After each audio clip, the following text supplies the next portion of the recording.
Hello বন্ধুরা, আমি তোমাদের সঞ্চিতা চলে এসেছি আর একটা নতুন ভিডিও নিয়ে।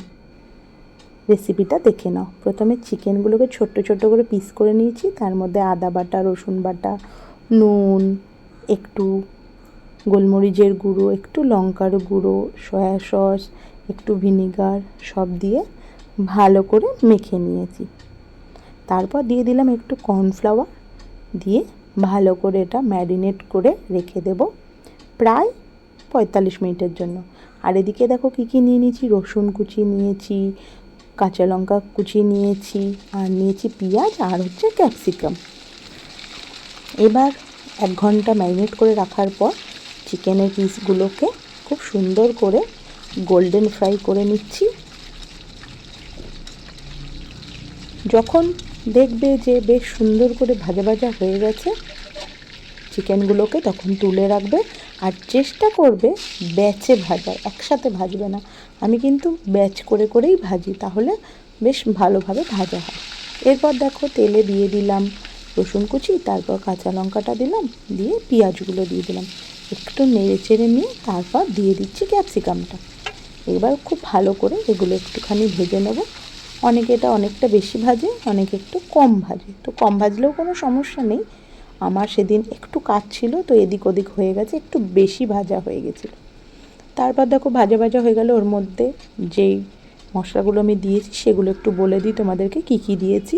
দিয়েছি হচ্ছে টমেটো সস, চিলি সস, নুন, আদা বাটা দিয়েছি একটু, রসুন বাটা দিয়েছি একটু, আর সামান্য একটু লঙ্কার গুঁড়োও দিয়েছি। দেখো এই রান্নাটা অনেকে অনেক রকমভাবে বানায়। আমি তোমাদের যে প্রসেসটা দেখালাম এই প্রসেসে আমি বানাই, তাই তোমাদেরকে এই প্রসেসটা দেখালাম। যদি কেউ আমাকে কিছু জানাতে চাও যে আরও কিছু অ্যাড করলে বা অন্য রকমভাবে বানালে আমার রেসিপিটা আরও সুন্দর হবে, অবশ্যই একটা কমেন্ট করে কিন্তু জানিও।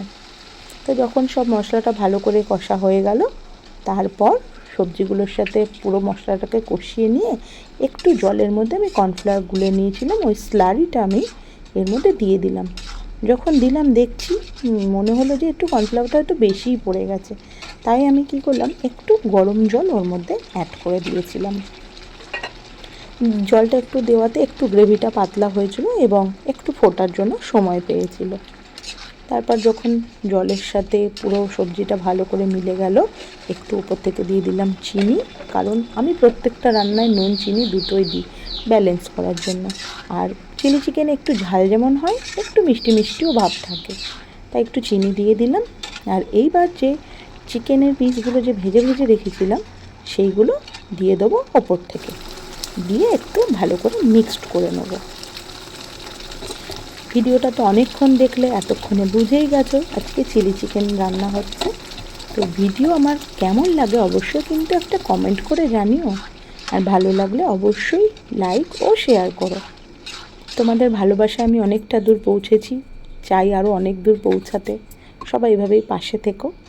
আর রান্নাটা শেষ করে ওপর থেকে আমি আরেকটু গোলমরিচের গুঁড়ো দিয়েছিলাম আর গার্নিশ করেছিলাম সাদা তিল দিয়ে। আসছি, টাটা।